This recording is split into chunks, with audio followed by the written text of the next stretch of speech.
Season's greetings and welcome to Two Balls and a Mic, episode 202. 2 weeks away from the big Jay's birthday, Christmas, or any holidays that you celebrate.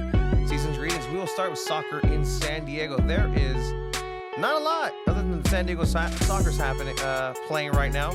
However, the Women's Gold Cup has decided who will play here in San Diego Snapdragon Stadium for the Women's Gold Cup. The B, El Grupo B, from Brazil will headline. We'll talk about all about that. We're also going to go ahead and start talking about our end of the year results. ¿Qué pasó? You good? I think we look choppy. Choppy, chop. Cool. Awesome. Anything else you want to interrupt with? No, estás guapo. We also will have a guest from afar, a guest from a very far away land. Mr. Drew Steck is here in studio. No, he's not. He's right there. Wow, it's a party. You've mastered the Zoom effects. Let's see. Hello? It's happening. There we go. That was on mute. Let's add some Wi-Fi power to this. Why not? You know, it doesn't hurt. I guess maybe the CPU is getting fried. Other than that, it's all good. Well, we were talking conspiracies before we got on here, so it is very possible that someone's trying to shut us down, man. The man has come in to shut this episode down. But we will stay with Pirate Radio as we go. Hell yeah. But yeah, look, if you are not familiar with the Two Balls and a Mic kind of cinematic universe, Drew is a gentleman who, co-founder of the Locals, a supporter group here for the San Diego Loyal, and we'll get into that. And is that accurate to say, co-founder? Co-founder, guy, lived long enough as a hero to see yourself become a villain, whatever that means. Man yelling at the soccer cloud from Wisconsin. Drew Steck joining us from... It's a cow-shaped cloud. Yes. 100%. But let's see. Let's go ahead and start with just a couple of things here. Some housekeeping, because we will go ahead and talk about what's happening at Snapdragon with the Women's Gold Cup coming in and being another big tournament for Snapdragon for that venue of specificity yet to be determined. But in any case, we're also going to go ahead and have the end of the year awards. Two Balls and a Mic, we've done these a couple years back, especially when nothing was happening sports-wise. Yeah, nothing was happening. Pandemic, just giving out awards. But yeah, we're bringing it back, and we're going to go ahead and have a Google sheet you're working on, and you're working on the categories, Chiva. Yeah. So, if we share maybe a few, we have like a Coach of the Year, Player of the Year, and amongst others that are also surrounding the community. But yeah, so keep an eye out over on our social medias by this Saturday weekend, so you can vote. And then on our next episode, we'll be revealing the winners. Wieners. A wiener chicken dinner. I'm trying to see if people are saying if we look good or... Que te valga madre lo que diga la gente. Like, just concentrate on here, boys. Okay. We're here. But no, it's fine. Thank you for looking at that, because it's probably the Zoom that we're running. It's the technology. We need more stuff, Drew. Does money in the you budget. got an M2 Apple device around that you don't need anymore? Anybody? I will take a M2 device. Oh, I've only got the M1, man. That's all we got here. But yeah, it's I'm using it so every day for my job.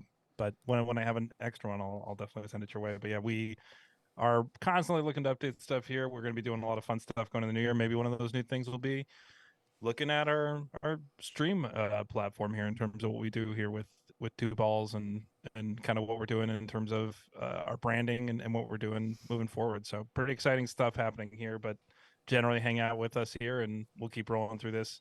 A little bit of like old time radio feel where you just get kind of courtroom images displayed slowly in, so I like it. So yeah, today it sounds like we'll be talking through a few things, just everything happening here in the off season, and I'll give some thoughts here a little later on after I've warmed up a bit to kind of where I'm at, just in my fan life, and then kind of maybe some exciting things that we're doing that we're gonna be able to update people on in terms of other content they'll be able to follow through this channel and through people here. 100%. And I mean, let's start with just the one kind of special little bit of news. Obviously, I don't know if you heard about this, Drew. The San Diego has an MLS team. What? San Diego has an MLS team, but they were posting pictures about them having a presence over at the MLS Next tournament with a bunch of younglings and the next up and comers. So clearly, that side of the department, as you will, you have at Macy's the perfume section, the big and tall section. You have all those different sections. The signing and scouting part seems to be active. So as far as news comes in, I know for a fact that there is work on the soccer side of things happening. So there you go. As more news, if any, comes through, we will make sure to. You would hope for that too, right? Yeah, you would hope, and hopefully that's good enough for people. Oh wow. Okay. But yeah. Other Thank you than to that, everyone commenting in the chat. What's up to everyone? But yeah, welcome to the show, Drew, and glad to have you here again. I hope that part. Sneezin's greetings, friends. As we are rebooting the show here at 10 minutes in. But yeah, from my end, I'll take that. I'll take that L on me, and we'll keep moving forward here. The big thing that I'm kind of looking at in terms of what's going on with the club is they're about a year out from like when it's go time, right? Like this time next year will be go time for this organization post MLS Cup final. Hey, you're in a position to really start putting your brand down and trying to kind of fight, the Padres probably for relevance in that sports calendar coming up. Bing, bang, boom. So it would make sense to hold back some of your firepower, even if you've got things right now, to start playing that out more in 2024, kind of like a campaign year where you don't want to peak too early. So you would look to them to maybe do a little bit more later in the year, probably playoffs, when there's actually a lot of eyeballs nationally, not just locally. It seems to be the way to get people to talk about stuff these days. It's very difficult to get people to talk about things that are just hyper local sometimes, just because news channels are mostly national. People's outlets are mostly national. So when you're making big signings, things like that, it'll be interesting to see how they roll it out. Do they go, hey, we signed some academy kids, and those will be the first people, wearing the jersey? Exciting, but not really that exciting, probably for fans. In some ways, if you can tell that story well, that'd be good. But it'll be interesting to see what they do there, especially as every other team right now is signing and getting people into their stable. Obviously what happened with St. Louis, they were signing people about a year or so ahead of time in the form of Josh Yarrow from Loyal, obviously, and then bringing him into the first team. So will we see some of that, or will it be a little bit more of, hey, we're really going to gear up our first team more around that late 2024 timeframe? Curious to see, and maybe they lock up a couple early, and maybe it all comes together more from a picture then. But right now we are in the purgatory, the fun soccer purgatory in the American calendar, where we can watch international soccer, but not too much outdoors going on here at home. Now, how important would it be, or would it change anything if the first signing was just like a world superstar, like Salah, right? Or is it better if they just get local talent, or like someone that's represents San Diego already? I retired Chiva. Sorry. I'm talking about you. Oh. Well, I've long thought Salah would be the perfect fit, just in terms of he's such a likable face. No one seemingly dislikes him who deals with him on a regular basis. He seems to be not a very prima donna type player, but a very likable guy in the locker room as well. Somebody who can really build a culture. Obviously has done it at the highest levels. obviously has an Egyptian connection, but he is looking at a long-term contract at Liverpool soon. So it'll be very interesting to see what happens. I never say never, but maybe not a first signing, maybe like a year 2 or a year 3 signing down the line, maybe after he's, seen out what he can in the Premier League into Liverpool 3.0 or whatever is happening at that point. But yeah, he'd be, to me, kind of exact person that you'd want if it wasn't I would say just a Mexican international. That's the other person I would look at in terms of to really grab people and grab a market.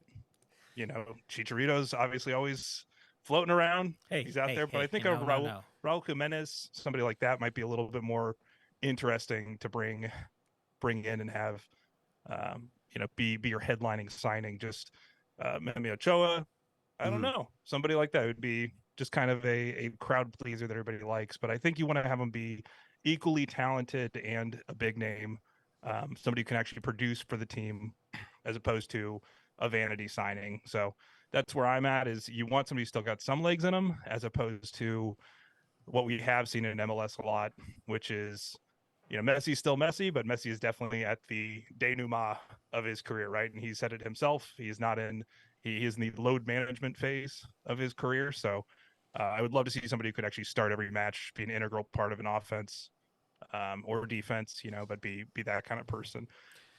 So, I mean, the MLS itself, look, it literally just, yes, as Messi has stated, just ended, right? It was the biggest game. It was the biggest I would think that you're trying to promote the league itself.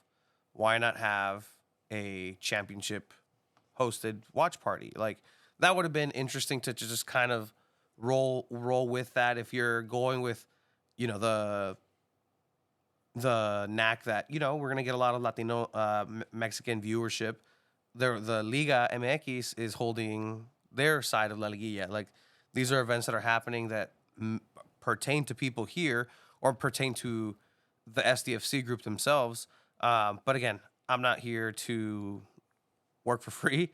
They have a department, and that's what I do know, is that they are brainstorming exactly what the rollout was going to be for the next year.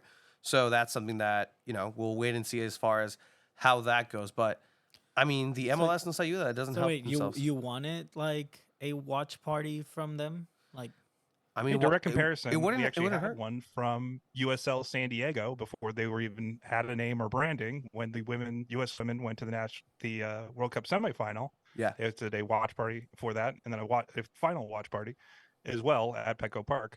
They were one of the headlining sponsors for. So there's precedent. Sorry, Tony, go ahead. No. I still feel like that's even different, right? Like, now I'm not trying to pick sides or anything, but I do respect the fact that they said, nah, what I mean. If your team, when do they ever host a watch party for an opposing team in the final?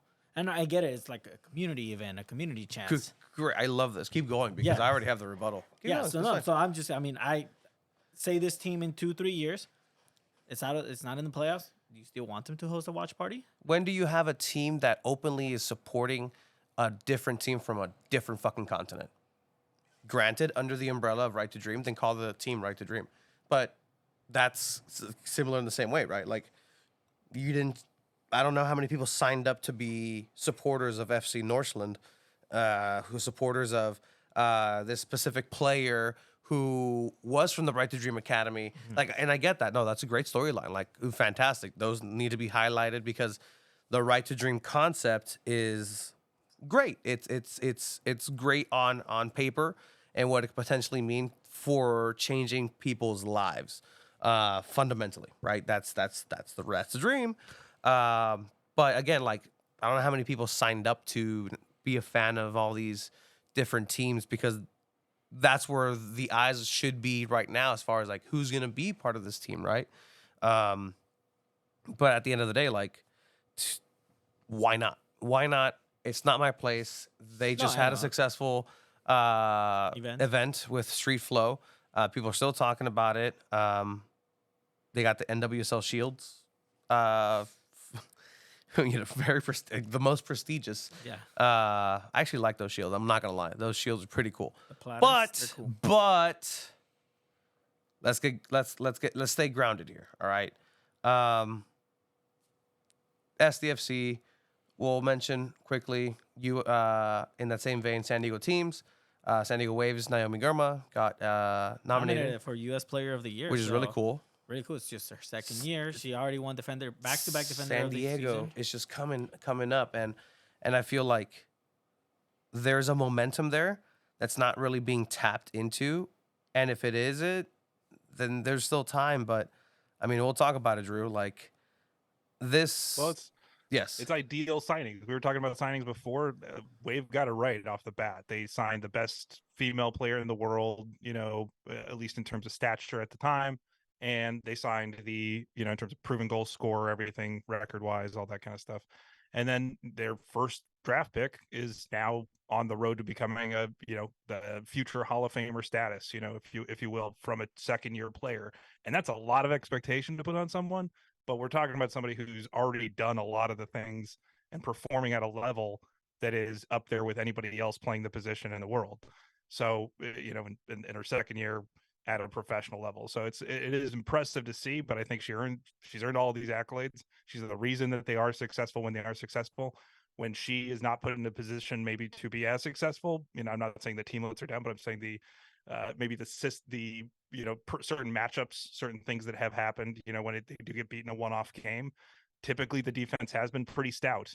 It hasn't been, that it's just been trying to realign, their offense to try and get something going when they've been put in a tough position or a squeeze by a couple teams in the playoffs. That's happened a couple years in a row here, even though they've been very successful in the regular season. So again, I think she's done almost everything besides win a championship. And, is now still going for a World Cup at this point, but who I don't think anybody in the world would say that she's not going to achieve those two things in her playing career based on her skills alone and what she's done. So pretty impressive to see. And again, somebody who, if you were buying stock, I would buy a lot of Naomi Girma stock and I would just keep buying it. Just hold. And a great point here. I mean, talking about going a little bit back, right? Right to Dream. Is it great though? Not sold on the whole quote academy thing yet, even though they kept pushing it on us over and over again. Historically, and this is the same vein of historically, this isn't a successful way of running a sports franchise. Is 1,000% or 85% academy players, and then sprinkle in some veterans. Well, I mean, no mean to cut you up, but you say not like it's not successful, but you essentially, I agree. Like, but how do you measure that success? Do you want championships or do you want championships, players championships, to just go to championships, Europe and championships. become some of the world's best? What do you rather have though? This A team championships. a feeder team that just championships, builds players, championships for San Diego, over players that can just be championships the best for in the San world. Diego. I don't need Adrian Gonzalez playing and winning World Series. I don't somewhere else. I don't need our hometown heroes to go and be successful elsewhere. How about be successful here for once? Okay, but all right, but, that's why like Junior Seau almost okay. Getting there to like hurt so much. Why Tony Gwynn almost getting there and not doing it for San Diego hurt so much. How proud were Like, you when Omar Bravo went to Europe to play? That was very proud, 100% proud of that. When But because Chicharito went to but Manchester because- United. but- Why but- is it any different though? because From they play Chivas for going Mexico. to Europe, we Because they promote play it, for Mexico. But why can't we promote it locally? Because they to play for Europe? Mexico, and that's my loyalty to the Mexican national team over anything else. Like Chivas, great, and I love it because they feed into the Mexican national team. But here, sabes qué? The player that's going to be harvested from the local area is going to be great. He's going to be our guy. How many people are really paying attention to este way de Cincinnati?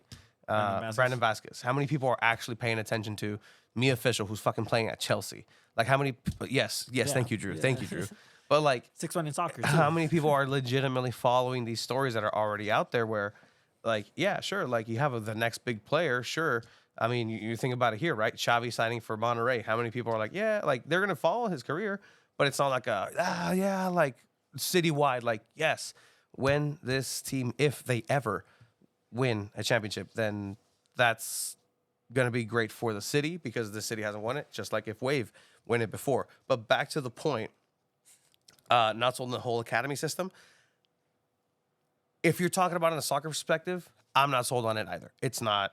If you're talking about it from a Nordsjælland is 5th in the Danish league for those keeping track. They have won 3 of their last 4, but go on, Tony. yeah, 100%, and that's from the soccer side of things. If we're talking about the people, the human being side of things, it's great. Right. And that's also proven. That's also tried and proven across the world that these institutions can provide potentially a better opportunity for individuals to get out of poverty. You could tell a lot from the favorite sports of countries, right? And what type of people they are. And for the most part, like, yeah, it follows that if you're a soccer country, it's hardworking people, like and boxing. Like again, that's what Tijuana is so prominent in that, because you get fucking people who are hard nosed, just want to get out of the gutter life and be something about it. And the only way they can is to fight. The only way some people can is to put a soccer ball in their feet. That picture of Gabriel Jesus when he was a kid with a bucket of paint painting the streets of his favela, and then a couple years later he's now scoring for Manchester City. Like those are the stories that, yeah, that's great. But guess what? Is that going to happen here? I hope so. But is that the conducive to championships for San Diego? Quién sabe. We'll find out. Okay. We'll find out. Cool. That was good. But anyways, not enough, because there'll be time for SDFC talk. There'll be time, and we're gonna definitely still touch on SDFC, because again, this is the purple elephant after Dumbo got really drunk in the Dumbo movie. That So you do pronounce it Dumbo. Dumbo. Dumbo. I say Dumbo. Dumbo. What do you say, Drew? Dumbo, right? Dumbo. Yeah, Dumbo. Dumbo. I was saying it in English. Yeah. Code switching. Like I know it's Elephants called. on parade. I know it's called PlayStation, but no, está jugando PlayStation. El Play. El play. El Play. Sprite. El Xbox. Sprite. Es cool. I've gone backwards. I learned them in English, and now I'm going back into Spanish. So that's where I'm coming from. What's your favorite Spanish word, Drew? Coño. Bicicleta. The Bicicleta. most fun one to say is albondigas, meatballs. What the fuck? It is funny. For English speakers, it Albondigas. is definitely the most fun one to say. That's such a fun mouth feeling. Albondigas. Like for a foreigner. Well, no, you're not a foreigner. For a foreigner to the language of Spanish. Yeah. Albondiga. Oh, Paul said teams with great academies win championships too. They sure do. Ajax, Chivas, Pachuca. So is that the goal of here? Oh, look, we have some. Is it possible to do it in MLS? It's such a weird You would revolutionize league. the sport. Just worldwide, MLS is known to be very different and weird. I mean, no other pro league has 30 teams in their league, right? And that's just the American thing to do. More teams, make it bigger. But is that possible to just have an academy-based team and win it all? If you have all the teams bringing in European talent? Well, that's the thing, right? Like if they do, you're saving your Mr. Mansour a lot of money, because he Yeah, doesn't have to pay 100%. for that, and he can use his money however he wants, however he sees fit. But that model would contribute to extra cash, let's say, in people's pockets to not spend on stars, because hey, you can do that, sell them off. Again, you're mentioning Ajax, like there you go, like they sell their team, like hotcakes. It's a fire sale every other year, where boom, boom, boom, boom. I was looking at like the teams that they had, like that team that went to the Champions League semis or final. Ajax. Ajax. Semifinal. Semifinal, right? Yeah, they Like lost to Tottenham. yeah, like that team and where those kids are now, and That those team players beat are like Real Madrid. that team deserved to beat Real Madrid with the level they had. But yeah, so that's Red Bull does it Salzburg, pretty yeah, and consistently. yes. They're performing very highly. Obviously not as much success in Germany as that they'd probably like, but that's a weird league to break into that I'm sure I'll touch on later. But there's teams doing it. I just think you also have to supplant it with a few superstars and be willing to pay them. And so that's the question: is when these people become big stars. Because I think all of us believe that and are bullish on San Diego as a concept in terms of really being able to bring in top level talent. And if they can elevate it, that's the other question, right? Let's assume in this equation all the variables, right? Like to be positive. Let's be positive, guys. So do the thing. Does it work? Does it work? It's a It did. yeah. There you go. For those listening, there is a literal fireworks display show. in the middle of Wisconsin right now. Firework. You got to tune into the YouTube, guys. The to be positive, I would assume the variables of they can actually identify, which is a step that not everybody can do successfully, but they've obviously done a pretty good job of that in the markets they've been in. Develop, which they've done a pretty good job of in the markets they've been in. Success rate, how the sausage is made. Maybe don't read too much about it, but let's assume all those things are true here. If that happens, when that happens, do they retain that talent and continue to pay it here? Or is that something where to justify the investment that they've made here in terms of already to the tune of, let's say, $1 billion if you round up in terms of all in, does that actually work for them? Or are we going to be how it's felt being, a Tottenham fan for an analogy up until recently, until they've built up a stadium and built up a cachet, and now we have all the assets as a team to be able to replenish our funds every transfer window. We were always notoriously bad at spending because of the fact that we had to see it as a line in a budget, and you don't know whether that's the case. Teams will tell you we're always going to be spending, we're going to be great, we're going to all be Peter Seidler, like everybody wants that, right? But in reality, even the bill comes due right with the Padres here pretty recently, and it's something where you got to make the books balance because it is a business and it is an investment, and especially in a league with very rigid financial rules, you're going to have to possibly let a few of those go. So how do you retain that talent? And then again, at what stage do you sell? And is it something where we are selling constantly, or are we just selling a couple, Gareth Bales here or there that are just reaching too far beyond us, that need to go to Real to play golf for real?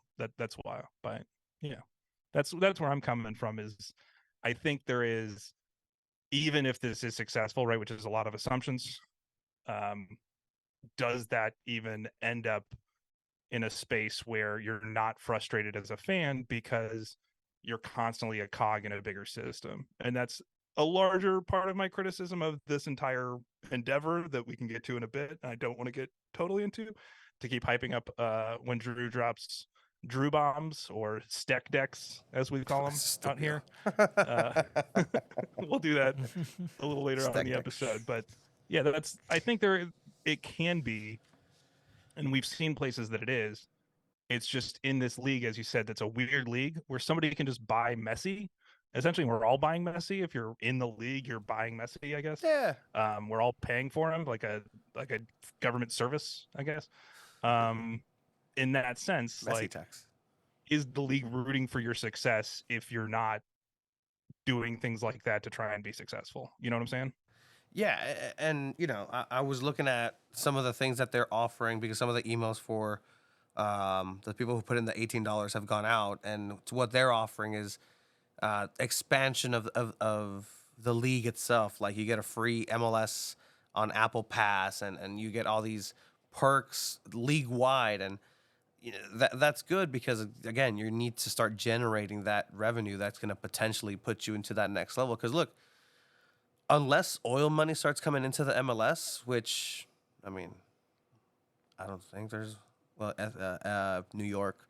But like, even that, just like, you're competing with giant contracts from Saudi Arabia now, and that's not going to stop until after potentially the World Cup in Saudi Arabia.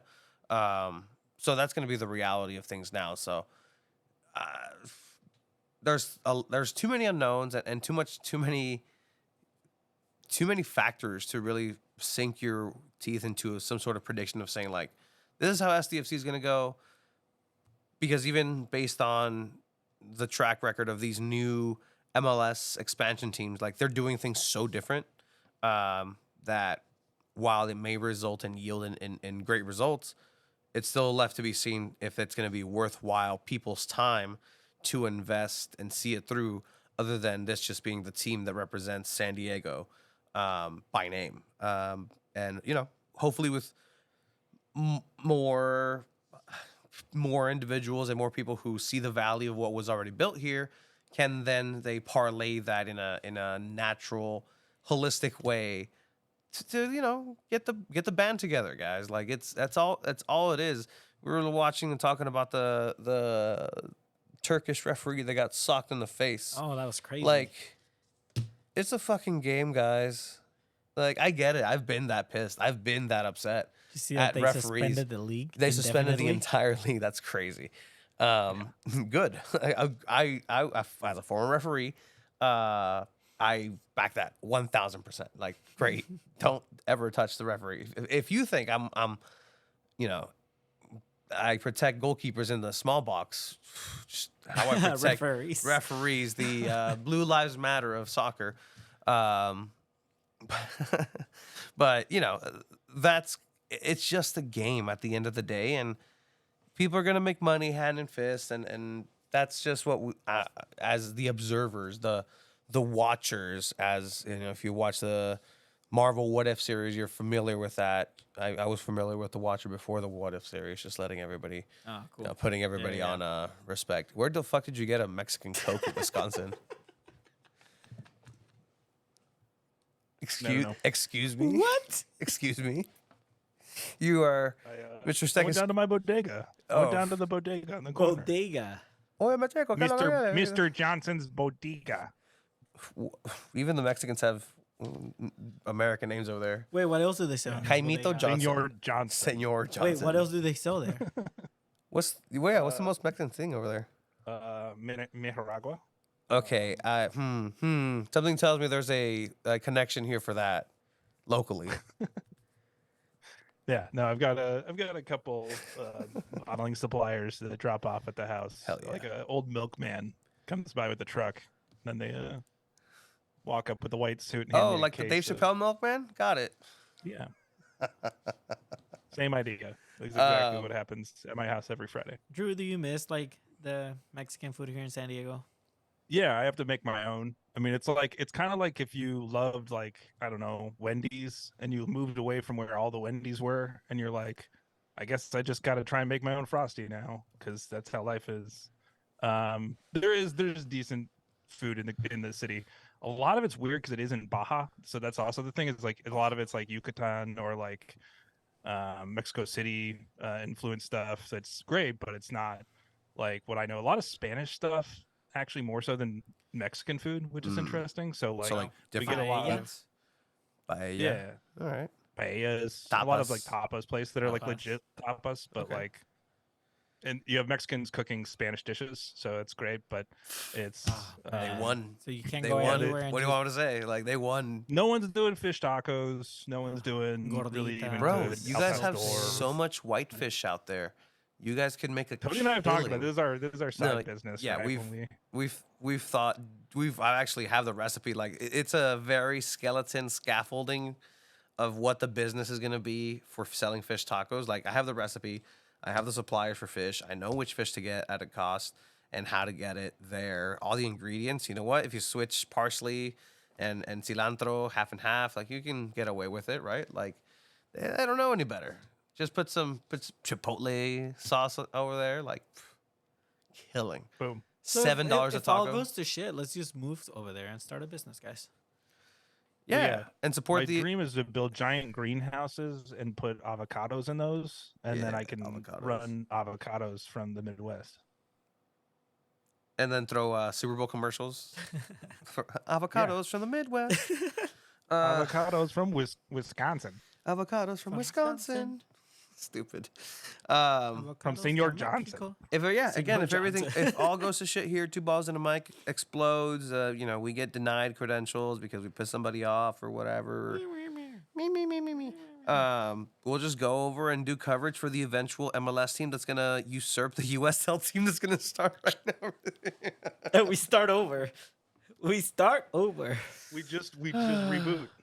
We just reboot. We got 2 years, and Sorry, we Drew. reboot. So 2026 is the year. So or 2025 for Milwaukee's USL team, by the way. So they'll be coming in a year later than their initial planning, which makes sense in terms of the run up.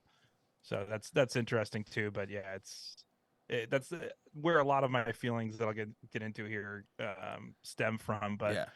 I mean, we could talk about Loyal a little bit. And generally, I think I was there with Tony the night that we were like, hey, they're officially not going to be a thing anymore. Let's do a catharsis of what that means and digest it a little bit. Came on and talked a little bit at the end of the season of what it meant, for it just to be over and heading into playoffs and what that looks like and where people should just be kind of happy with the moments they have.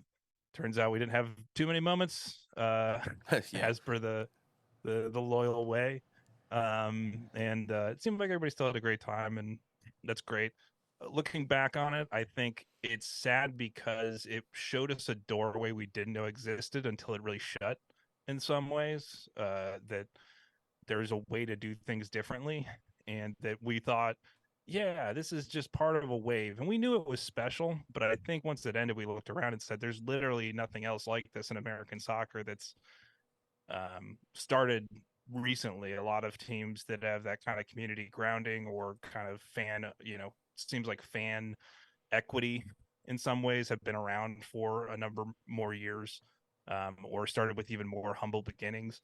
Loyal started with a big eye, with a big aim to do something that was a cut above in some ways of anything that it had existed outdoors in San Diego for sure, and still had a very human touch. And I think that's something where now that the money's bigger, everything's bigger, it's hard to not feel like you're losing the connection that you had in terms of being able to love something more holistically, as opposed to having to pick your moments as a fan, in terms of where you're going to want to invest your time and invest your energy.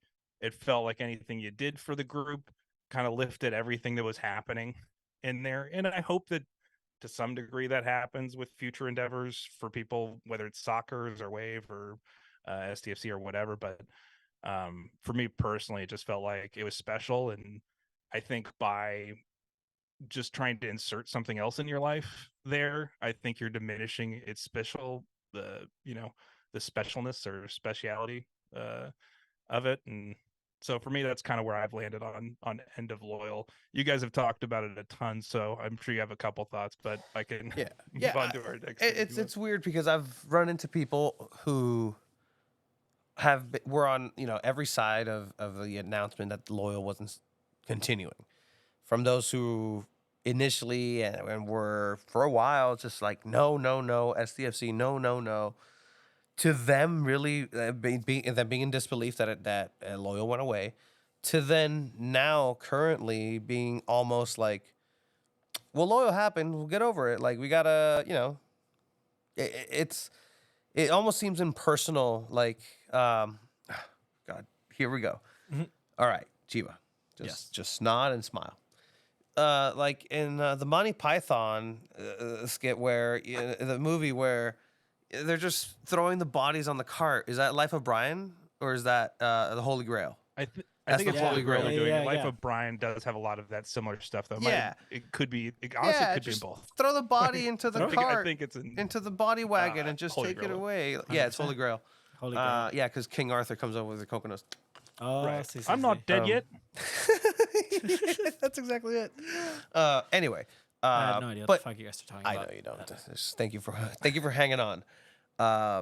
But This has been your Gen Z cultural education moment. yeah, are you Gen Z? When is Gen Z? I think Chiva's somewhere in there. I don't. You're Chiva not a may be millennial. No, Let's look it up. I don't think culturally he is. So even if like year-wise you are, you're definitely more Z. Yeah, Gen Zer. Gen But no, Zs are from 1997 to 2012. and you're 97. I'm 97. Okay, Gen Z. There we go.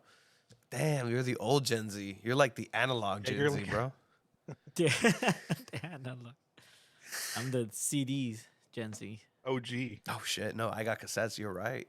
Yo, when CD-ROM players had the 20 skip thing, I don't 20-second skip yeah. thing, like you, Oh. I would hit it in that many amount of times, and yeah, it was actually accurate that many amount of times, and it skipped. Tangents. These were Anyway, incredible, man. yeah. Burning But yeah, so CDs. you But know, loyal. Speaking but of other dead loyal, things, other things that fucking died. CDs, but loyal again. Like there's been people who just just kind of get over it. Like it is what it is, and I get that. First of all, like for me, you don't have to tell me twice. Like I'm just so removed of emotion from all of this that's why I'm really enjoying this like soccer season and working for the Soccers, because yes, you can check out your San Diego Soccers December 17th this Sunday back at the Grand Old Arena. Check it out. You're gonna see Marco Fabian, who signed for Empire Strikers, at the Grand Old Arena. It's gonna be fantastic. Sock throw night. Get your socks for people who don't have socks. Craig is not going to be happy with that. Soccer's overtime tomorrow at 5 p.m. You want to try it again? Soccer's overtime tomorrow at 5 p.m. where I talk greatly about the Soccers. Anyway, I don't know where the fuck I was going with that. There you go. The fireworks are back, guys. Oh, a little thumbs up. ¿A dónde iba con esa madre? I have no idea, dude. Estaba hablando Soccers. Go check them out. Oh my God, Drew, help me out. These Again, to all our listeners, just it's so much more fun when you It's watch visual. the episode. It's a very visual show. So Yep. Yep, I my just knocked my soapbox beer off. literally Tony just fucking literally left. just lost his train of thought. Choo choo comments help. Choo choo left the Um, station. It was a really good point too. Alright, Choo choo. it, San Diego it Soccer probably season. wasn't that good if It you was. forgot I was promoting the San Diego Soccer, and just Yeah, that's- that just like derailed me, man. Yeah, Like it's Big T over here. yeah, 100%. corporate Our T. longest standing, most successful team as we talk about rings. The only team that does deliver, Bring the San rings. Diego Soccers. Not last season.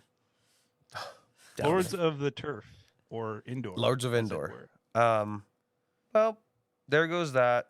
I hate it Loyal? when that You happens. were thinking loyal? I was thinking Loyal, and Loyal's not here Yeah, anymore. that was where we were. That was Yeah, where we at were. the Loyal train station. Choo choo.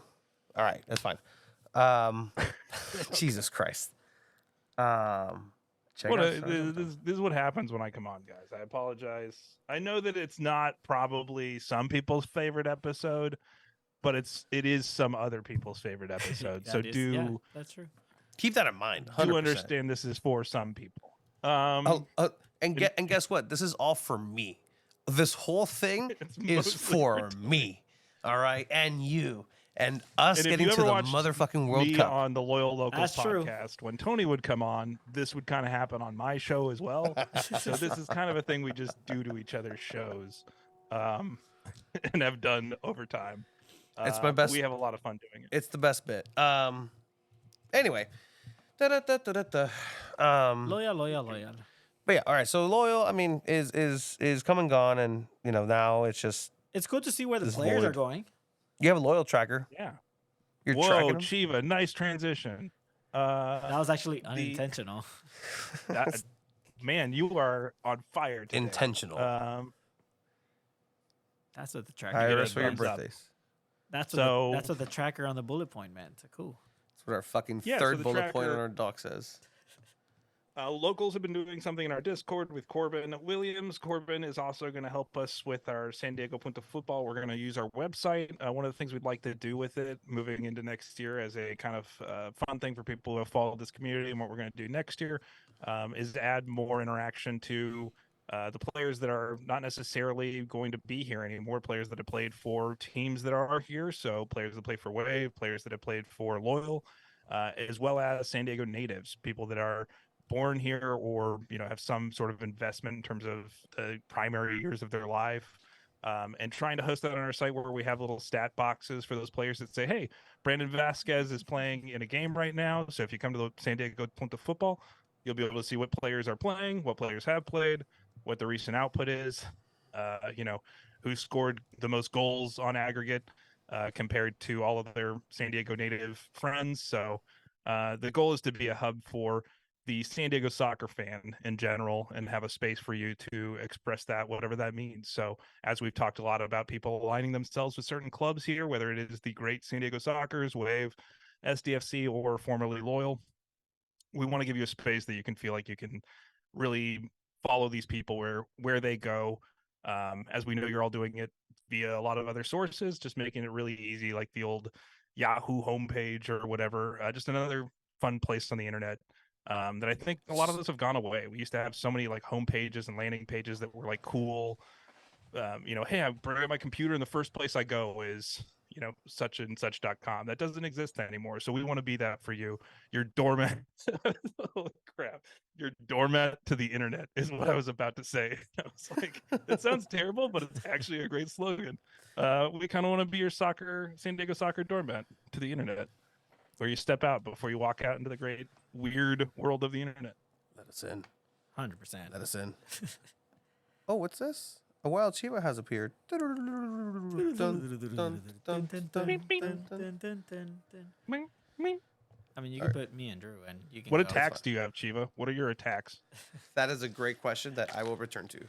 No, so when you come back, I'm gonna bring one that I saw on TikTok, Tony, and you're gonna appreciate that. My attack would just be nodding and smiling. That's my attack. Tony said, "Stupid." It's actually very deflecting. I think that's a pretty good attack there. There you go. Yeah, yeah. My attack would be weird video effects weird video effects. for That'd be Ponder. funny. Oh man, what's the one thing you miss most about Loyal, man? Like, has anyone else that it asked you that was- yet? Like, have That you it was gotten a like chance it's for that? part of. Oh yeah, what's the one thing I miss the most? I mean, it is the people, like just being able to like get together with people and have something to talk about that we all love. That's get together with people you love, talking about something you all really really love.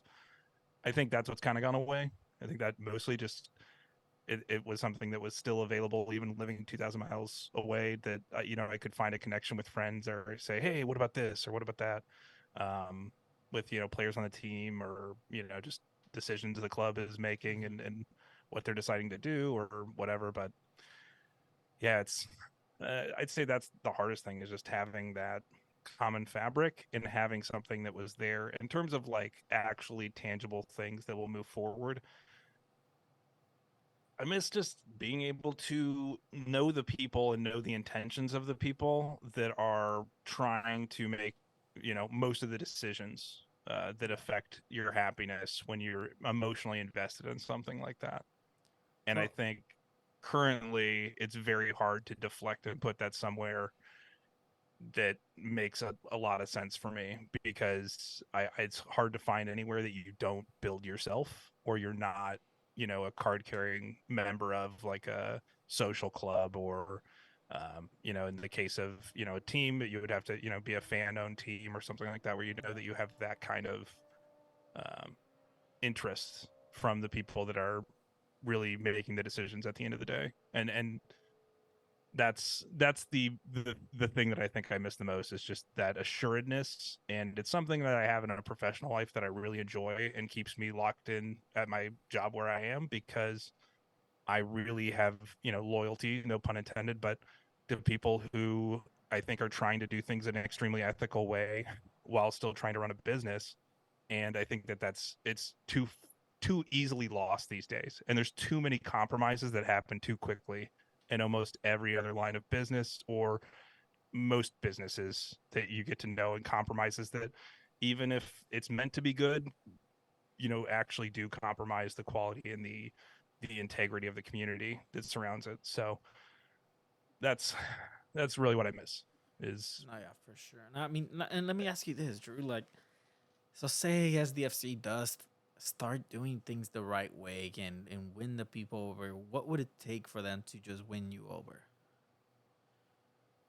Well, Or will they ever win Drew? yeah, I'll Smith start over? from this. Like, I'm a 50. I heard Conan say this on a podcast recently. It's something he said over the years, I think, too. But he's a 52% optimist, 48% realist, or pessimist, if you will. Mhm. So I think I fall in the same camp. I'd say most of the time I'm like 52% optimistic. I would like things to be good. I would like things to be the best version of whatever they can be.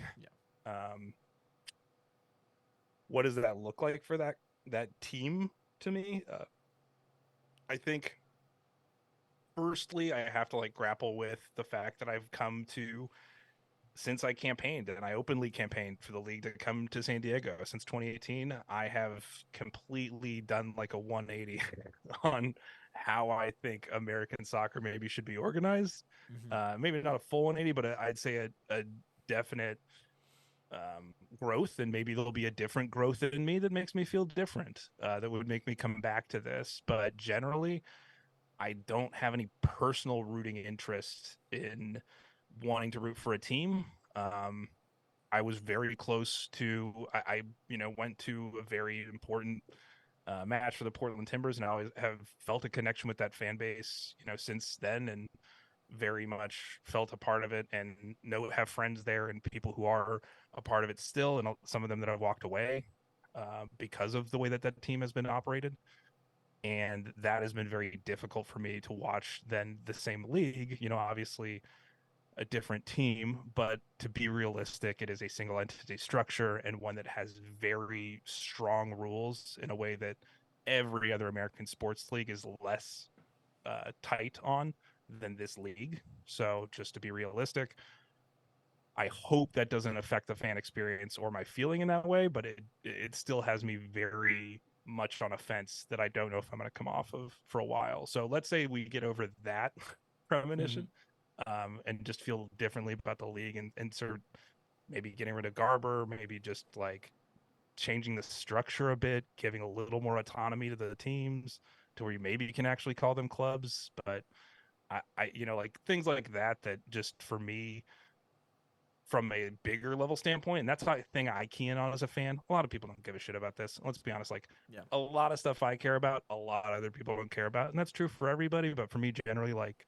since what happened to the former American football team in San Diego happened, I have to like weigh those things when I get emotionally invested, because for the first 30 or so year of my life, I didn't think about that, and I thought, you know what, it'll all work out and everything will be fine. And it destroyed my world in January 2017 when that happened. And a lot of people I think felt similarly from a sporting aspect, but like that's how I connected with my family. That's how I connected with a lot of my friends. That's how I on game weeks, and even off season, like that was my homepage. Whatever homepage I could get the most information about, that's where I went, and that's what I consumed. And near the end, did it feel like I distanced myself a little bit to make it hurt less? Sure, but it still hurts.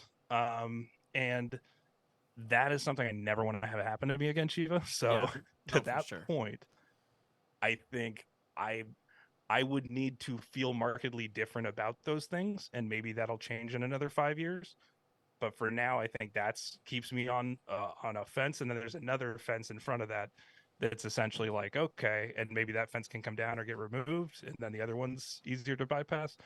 But it really is like the fact that the ownership, besides Saquon, I do, to be positive, like the fact that Saquon is involved and that you have Native American ownership in a major American sports team. That's amazing. I think we should see that everywhere. Personally, I also believe all owners should be fans. So that's also a thing where, like, if MLS was to enter into fan equity being a thing with clubs and actually giving them board positions and things like that, which obviously they've done the opposite of in markets like Columbus, that is something where I would like to, I could see myself coming back towards it. So a lot of it has to do with structure and bigger stuff that most people don't care about. And then, as everybody pointed out in the chat, I think the easiest, simplest thing they could do is win a championship. I think for me, that's like, they win a championship. Will I care? I will like be very happy for everyone, love everything that happens. And it will allow me to at least look at the team and say, you know what, you did something that made everybody happy, and that's good. And I honestly think that's like literally the one bailout card for this club is like, or this team in that sense, is like, if you can do that, you're not just going to have me, but you'll have a lot of other people who have way less preconditions that I just named to all of this, who are now jumping over a fence for you. And so that's obviously, I think they should try and gear as much towards that, because of what it means in a city that hasn't seen that in 60 years. And obviously, as I just explained, has extreme emotional trauma when it comes to our sports teams. So I do think that's part of it, is just, I don't know if they can heal me enough, because I'm just such a broken, dead person inside when it comes to some of this at this point. And I don't expect them to, and that's not their job. And by not being there proximity wise, like, I don't expect myself to care.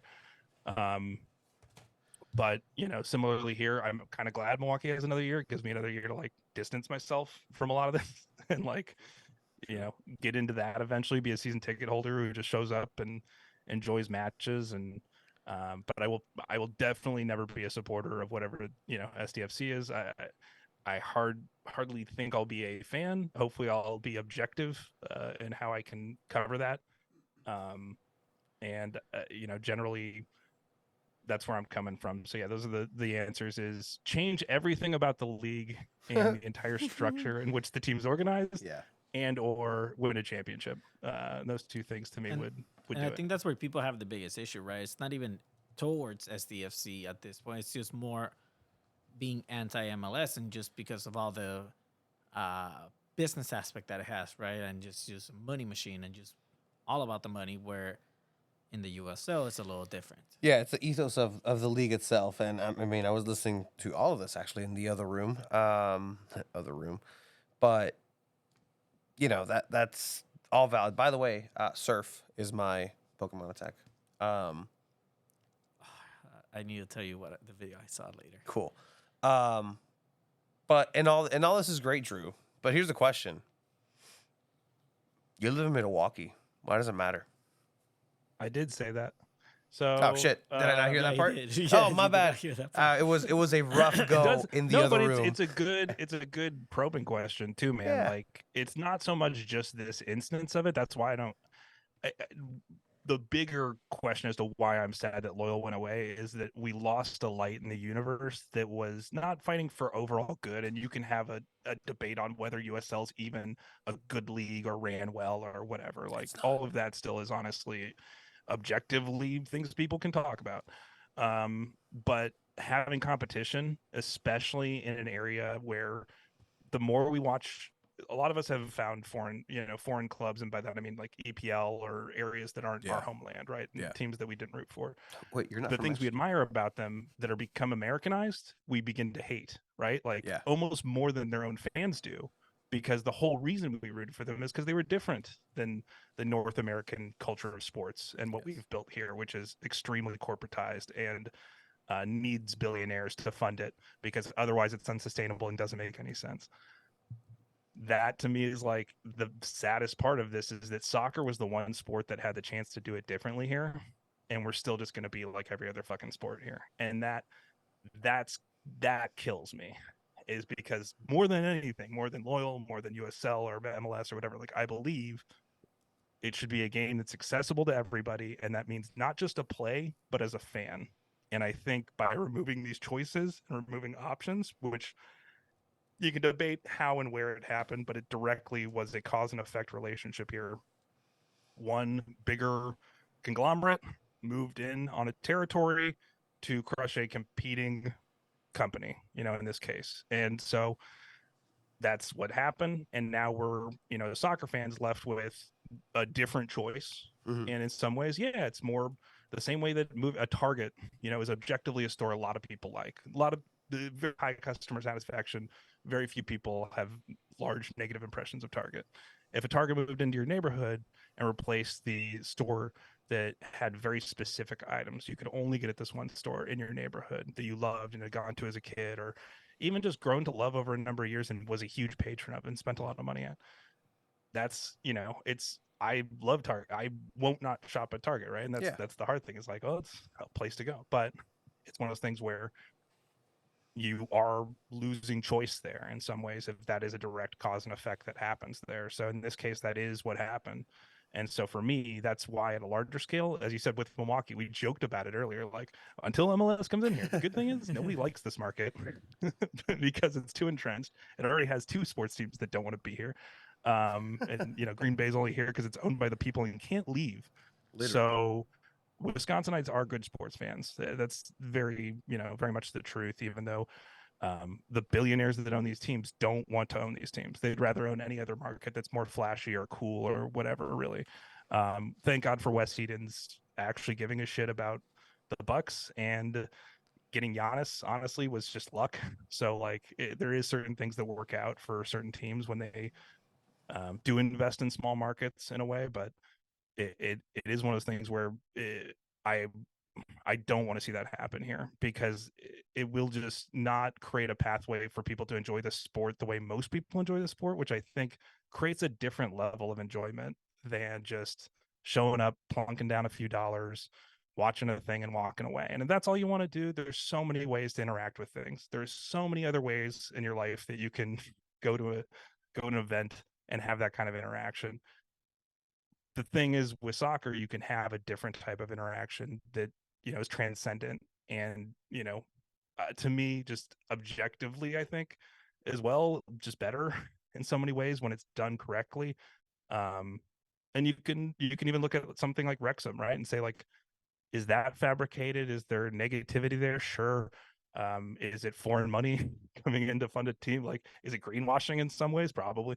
But it's also being done with an eye towards elevating people in a place that didn't have any other outcomes and ways of doing it, that people are willing to say, oh, despite these other factors and, mitigating factors, it's an objectively nice story for most people. Most people look at that and say that is a very good thing that's happening in the world and in the community, that instead of more people just doubling down and putting money into Real Madrid, which continues to always become bigger and bigger, or whatever, the Dallas Cowboys, people are actually looking for, somebody's looking to put a team back in Canton, Ohio for the NFL, right? Like, that's never going to happen. No. But in soccer, you can create that in this century. And I hope we go in that direction and not towards conglomeration. And that's why it matters to me, regardless of where I live, as somebody who just grew up on this continent and wants it to do better, honestly. Hey man, colleges have soccer teams in Mexico. It's crazy. It's really crazy. It's the wildest Right. thing. We were talking about that earlier. Like, imagine if Alabama played against the Chiefs.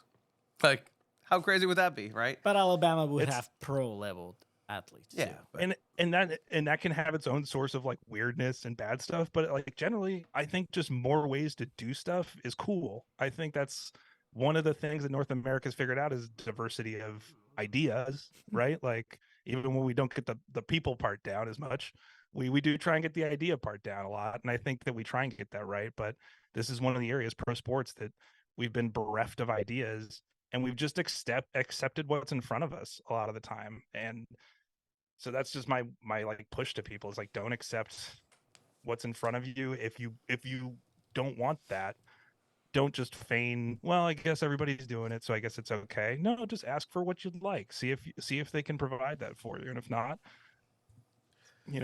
that maybe that investment emotionally isn't worth your time, or maybe don't invest that much. so speaking about investment and things that weren't here before, supporter culture. Right. Ooh, that's a big one. You had a giant hand in the locals, and obviously You did? you moved into a different part of your life. Couldn't really be necessarily in person. You have to be local to be a local, something like that. I don't know. I always you said put we the were an clause in in-person there. No. supporters group, and that was kind of more difficult when you live 2,000 miles away. Yeah. Yeah, definitely. Okay. But I mean, I don't know. Like, I'll just leave it here. You have been in communications with people or not? I don't know. But what's kind of your overall take as far as the supporter culture locally? Because I mean, you weren't here for the inception of the Riptides. I'm not sure if you know some of the people or not, but other than that, Chavos, locals more recently, Chavos from the get-go signed up for their section, their annex of their supporter umbrella for STFC, but the locals, they don't have that, so they just kind of shifted into announcing that this is where they're going to FCFC. I don't think they've changed the descriptions on Twitter, the bios, to say that they support. I don't know, actually, not to speak out of turn here. But I mean, as somebody who was directly involved in the creation and founding of this, where do you stand? Oh, so I'm not going to speak on any other supporters groups that I have not met that are there. Gotcha. And God That's fair. bless Chavos, specifically Brujos as well. Shout out Adrian. Those new kits are fire. Check out Brujos. Hell yeah, they are. Brujos for those supporter kits. 2014 Hit him up Mexico. and support him in supporting and wear something cool. I mean, it's the easiest way to do it. So check those out. But I won't comment on the Riptides. When it comes to, and generally, if they want to hit me up, I can let them know how I feel, but I don't feel like doing that here.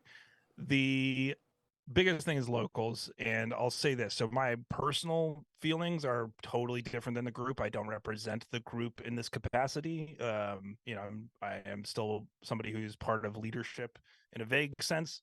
And I do have input, and I've been to meetings recently, but and also leadership meetings.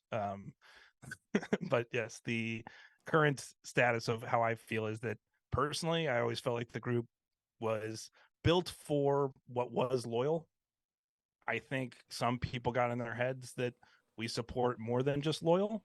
I personally always thought that that was really kind of the center of our universe and the organism that we set out in our bylaws, and we always said support local soccer and support everybody. We did show up at other games. We have done other stuff, but we've never had a formal support at any of those, more than 1 or 2 events a year, and so that being the center of our world, we showed up for every game for that. We showed up for most, away games that we could.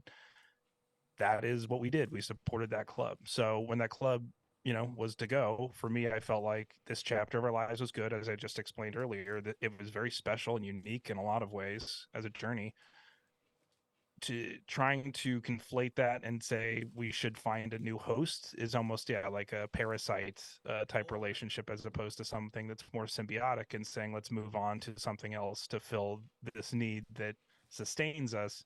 And in the same sense, I felt like it's going to change the culture long term, however that means, of whatever the group will become. So for me, as somebody who liked what it was and felt like it represented a thing, it's a lot easier to see that just end and then kind of cleanly walk away and say, okay, what we did was there, and maybe that maintains as a social club what we're going to do as a group anyway. And what I'll probably be the most active in is being a social club member and somebody who works in the sense of events, online things, playing video games together, that kind of stuff, where people can we do a lot of this in the Discord already. We'll continue to do that, and I think continue to have a space for people who maybe don't move on to support STFC or support in other ways. That will generally be a part of the group, but I've always thought that was kind of where it would go regardless. And so for me, I just felt like that was kind of maybe the evolution of what we did under Loyal is we'll just do that. And then if some of us, a core of us, maybe want to move on and start an SDFC group that they feel led to go do, and they can use some of the lessons they learned from us, then they go on and do that. That would be an awesome idea. As it were, it seems like most of our membership, when surveyed, believe that they want to support a outdoor men's club, and not to be specific against women, but it was just in terms of interest. What did people have the most interest in doing as the locals? That was where the answers fell, and people generally felt like this is the direction they want to move in. I think the statement to some degree was a little bit confusing, not just because it was 4 pages, so there's a lot to read. So people usually just read a couple paragraphs and go, so what does this mean? But to me, really what it said was like, we're exploring all our options, the most likely of which is that we support SDFC.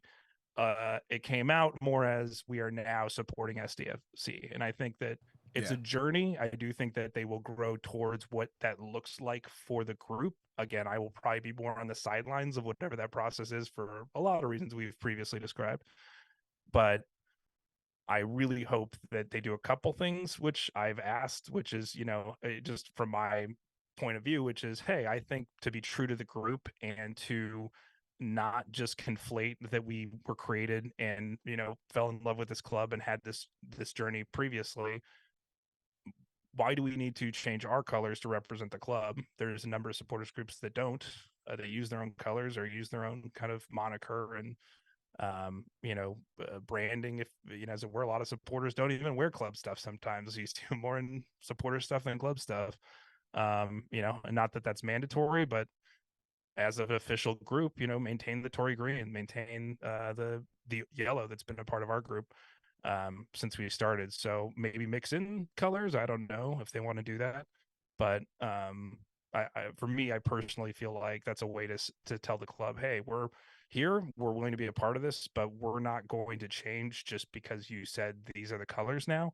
And that's just kind of my personal take on it. Is I think it's a way to open a dialogue, and as it were to say, we are this way and we're not going to change. So what can we do to still support this club but have this type of relationship where we're not always going to eat what's put on a platter in front of us, which previously I'd say was the case with Loyal, because that was the relationship that was had. But there's a lot of people who would say that they are supporting SDFC, but they're doing it with shields up as well within the locals. So it's not like everybody who's going over there is like, yay. There are some people who are. Some people will buy the merch. Some people will wear the colors, whatever.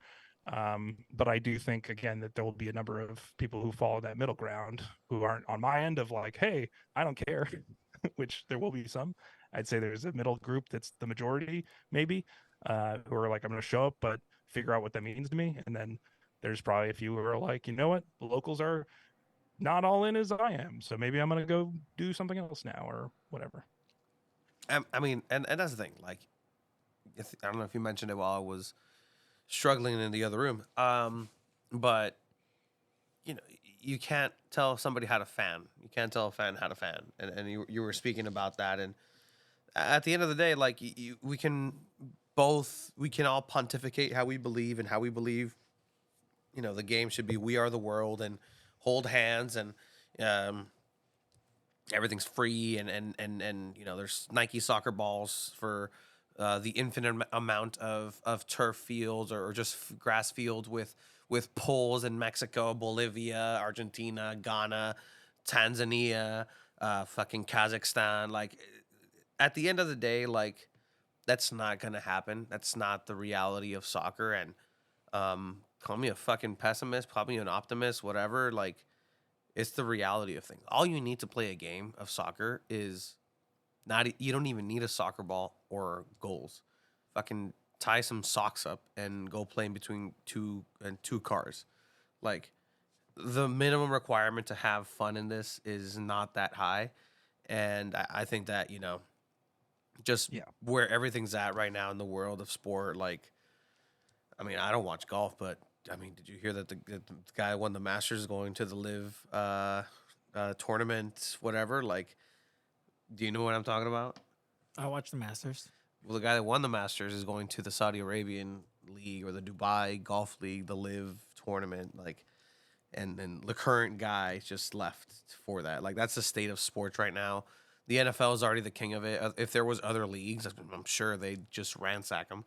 You know who's getting ransacked in the NFL? Australian-style kickers or punchers. That's a niche demographic that's being slaughtered for everybody else to feed into the NFL. But, I mean, I don't know. Like, being resigned to it, what is that going to get me? Being altruist, what is that going to get me? Like, again, I alluded to being like the Watcher, just outside of I exist outside of this. That's what I was going to say. So that's why I'm enjoying being a San Diego Sockers fan, because I'm throwing myself entirely to this team, because I do color commentary, because I get to speak positively about the scene. I get to cheer on goals in the press box side of things. Like, when we're at events, when we're this, like, I'm able to just turn it off and be like a sociopath, and just I see the most exciting thing unfold in front of me, and I will not react because you're not supposed to. And I can very much do that. But with the Sockers, it's like, I'm supporting a San Diego team. I'm supporting a team here. I'm supporting on commentary. I'm giving context to what I've seen so more people can enjoy it. And being next to Craig on the call is a wonderful thing in general, and a point of pride for me personally. But, like, to be able to support a team is there's nothing like it. So if that's kind of where we're at, where the only way to support a team is wholeheartedly, then I personally can't do that. And I think if they are able to win a championship, that'll change as far as what they necessarily mean to me and what they've done for the sport in San Diego. Because again, Right. At the end of the day, I love you, Andrew Vasiliadis. You tried, and great guy, but didn't bring a championship. And this is not a knock on Loyal at all, but that's just the reality of things where that's yet to come, and I don't know what that's going to People feel would have like. felt differently. Oh, people would have felt so differently if that would have happened, right? Like, Oh yeah. it'd be totally different. And we shouldn't even waste time talking about it. But yeah, it would be so different because people are so starved for the thing that's eluded us in a large scale. Again, beyond the Sockers, be a team that consistently delivers. So if you are somebody who likes winning championships, that is the team you should root for. Almost every other league, statistically, your season is almost set up to end up not the way you want it.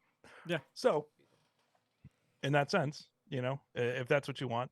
But as Tony said, I think you're saying like, yeah, there's no one way to fan, but I do think support is hard. And you saw it with, let's bring in real world examples, 3252, hate them or love them, right? We've brought them up on this show a couple of times of what's going to happen when they come down to our town.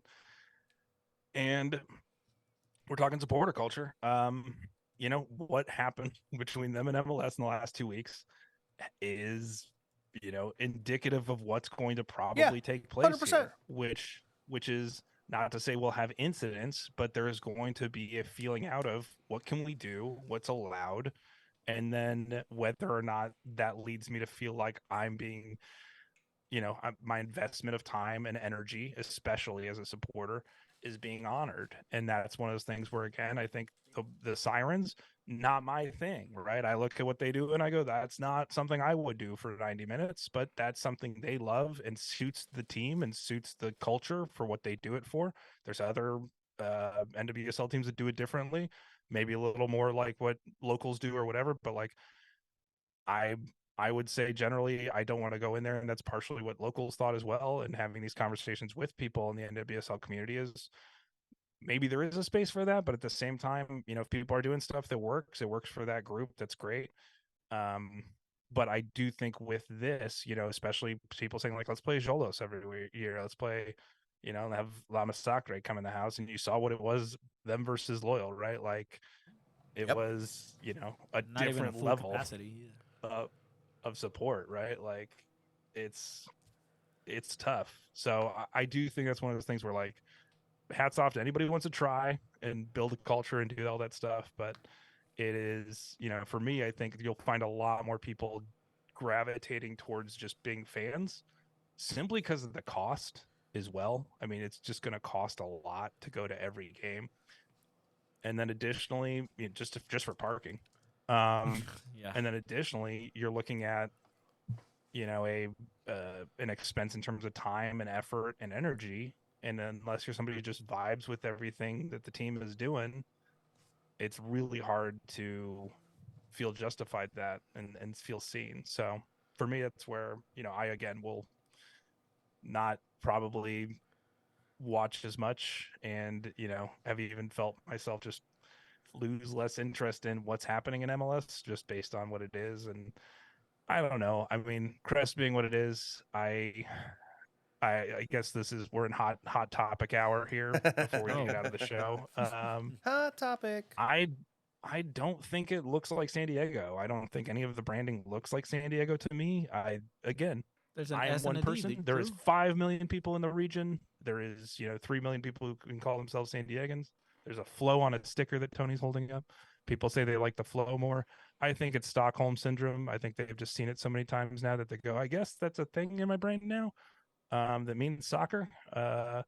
So, I'm just really hoping that if people can demand one thing of this club, at least from a just selfish personal angle, is to get them to change the colors or the crest or both, and just rethink the whole thing. Just go back to square one on that. So that's where I'm coming from. That's me. And to be positive, I'll say there's a lot of great ideas out there, and the best crest is out there somewhere, and it's yet to come. So, that's me being positive about it. But yeah, generally, We appreciate that. I do think that's where, you know, I think people can demand more. I think that's one of the areas a team can hear you and can very easily make some changes, is to, you know, visual design elements. So it's one of the few places that are governed by the team somewhat. You know, the league has a lot of input there, but you know, that's the kind of stuff where it's hard for me to look at that and say I really want to invest a lot of time as a fan, even when I don't like any of that personally. I mean, look, soccer, and again, like it's what it's gonna Football. be. And I'll call out a couple people in the chat here. It's been awesome, you guys hanging out with us. Jeff, miss you a lot, man. Tony, obviously out at the courts, miss you, dude. You guys look like you played amazingly during the Street Flow event. And then Paul, obviously, Mr. Naku. I'm sorry I had to leave, but he did make a very good poignant comment here recently, which is if I had to wait for San Diego team to win a championship to be a fan, I wouldn't really be a fan of San Diego. I don't think that's true when the team isn't really San Diego's team. It's a team that was put here by a national conglomerate, Paul, and a foreign billionaire, and their money. And so I don't think that is true, that it's San Diego's team. So I'm a fan of San Diego, not a fan of this team. And, you know, you can parse that however you'd like to, but that's generally how I feel. There's people who would say you should still be a Chargers fan, based on similar logic. So I don't know. I'm just a guy, and I again, fan the way I fan, and I love Paul Naku more than anything. So I nothing meant by that, but I just Feliz cumpleaños, by the way. Yeah, Mr. but Paul. I get it. I get that take as well. No, 100%. And again, if this team does roll out with the academy, having 5 local San Diegan players on the team, on the first team, you know, would that be different? I don't know. Like, am I just going to specifically cheer for these 5 kids' success, or them and their kids? I don't know. I'm not put in that situation, right? There's a great, you know, analogy that Bert Kreischer uses in his Machine story, where he's like, because he robs a train with the Russian mafia, right? And he's like, you know, I never cheat on my wife, because I've had that conversation of like, wow, this is perfect. I woke up one night and it was just the perfect day. I'm like, wow, this is great. I've had that conversation of, I never want to lose this. I never had the conversation about not robbing a train. I've never had the conversation about 5, 6 San Diegans playing for San Diego. Will that change things? Maybe. I'm not saying it will. It might not. Yeah, I might not, because again, I'm just, for me personally, o sea, yo, el pendejete de yo, este güey, this guy. I might not. I might just be apathetic altogether, because I have to be in this space of wanting to still harness the power of this community and use our little platform for whatever we have to grow our platform and come together, right? Like, in my selfishness, and Drew, where else are you gonna get the host just admitting to be an absolute selfish fucking asshole, right? Like, in our selfishness Yes. of wanting to do this adventure, of, at the end of the day, yeah, it's become a responsibility, but this is for us. I'm trying to make the World Cup. I'm trying to keep watching games. Snapdragon cuisine is excellent. Like, Yeah. I mean, these are things that, like, go now just adjacent to our adventure. It's fueled by the people. It's fueled by a love for the people, right? Like, that's where it comes from. So I do think your heart, even if it's not invested in one of these properties, you know, as an entity, let's say, whether it's Wave or SDFC or inserts whatever ultimate frisbee team Yeah, plays Pito at FC, yeah. Snapdragon. Yeah, I mean, I think it comes from loving the people in the community. So you guys will always have that, and I think if anything, I've seen it grow from you, even in the absence of loyal and other stuff. So I think to be uplifting, Yeah. Yeah. we can talk generally in that sense. And I do think there is a sense of like, I'm not going to be the happiest fan ever of any team. and I wasn't when I had teams, then was more blind to all of the issues that I now consider to be part of how I root and why I think about things that I do that I shouldn't. And having a one-sided dialogue sort of with Paul here. He's much happier than I am in terms of being a fan, Yeah. and probably will continue to be. And And the equally way as that valid. he enjoys things in the way that he goes about stuff. Like, I wish I could fan the way that he fans. Isn't But being a San Diego everyone fan has being to a be true to pessimistic fan? themselves, right? Yeah, and that makes more sense. Yeah. But I think for the way that I've invested my time and my life to this point of like how I care about sports teams, there's a few that I don't have any explanation for why I care or what I do care for. But when I can choose as an adult in my 30s, I choose to put it into things that are put in the right amount of emotional weight for things that I will enjoy or not enjoy. And right now, I put any emotional weight into a thing that I don't enjoy. It's just going to create less enjoyment or the similar amount of disenjoyment back. So I think that's something we all understand. And I hope I haven't talked too much in circles here about it, but it's cathartic. I do think a lot of us are feeling these things, and I have people who wane. Some days I've got some of my best friends who I message every day who are still in San Diego who go, some days they go, yeah, I'm into it this day, and then 2 days later, like, nah, I'm out again. like they some of them are on the fence as well and just don't want to know how to feel, but there really isn't a great way how to. I don't think anyone can tell you how to feel, but again, if you feel something, you should say it. You should put it out there. If it's a formulated thought that you've been able to feel for a while, to the sense of being able to talk to it, you should be able to do that. So And for thank people you that guys are for giving us the platform to do that. 100%, and for people who are listening, right? Like, if you're listening, one of two things: you're a supporter of San Diego soccer, you're a supporter of San Diego Loyal, you're a supporter of SDFC, or you are a worker at one of the three, soccers, professional teams in the soccerverse in San Diego. I don't think 1904 supporter group or Albion listen. And if you do, great. Hola, Chileno. But, that's what they're saying, is that they're going to listen. And the people. Like, again, if you're listening to this, you know how to contact MLS. You know how to contact them. You know who's working there. We've mentioned it enough times. You know who the announcements are. You know who from Loyal was accessible and probably would be still accessible to get into their ears and hear you out. Do it. And that's a part where, you know what? Yeah, there was a vocal majority or minority, or there was a vocal group of people that had their say, but it took some time to really have MLS engage with those people in a meaningful way, because guess what? Like, when they said that they were listening, if they were listening, not a lot of people spoke up. Like, not a lot of people that I hope and wish that they would, because they had valid points that can be conducive to a bigger conversation and possibly have a bigger hand in a change for the MLS team and literally shape it.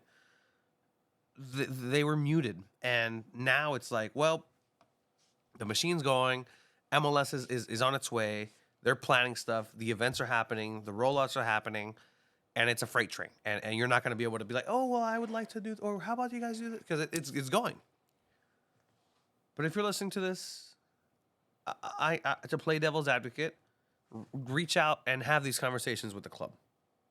Reach out. Do it. If it's not in a public setting, whatever, but just have those conversations, because then you can't complain later about, like, oh, well, now it's this. I didn't sign up for this. Well, now it's this.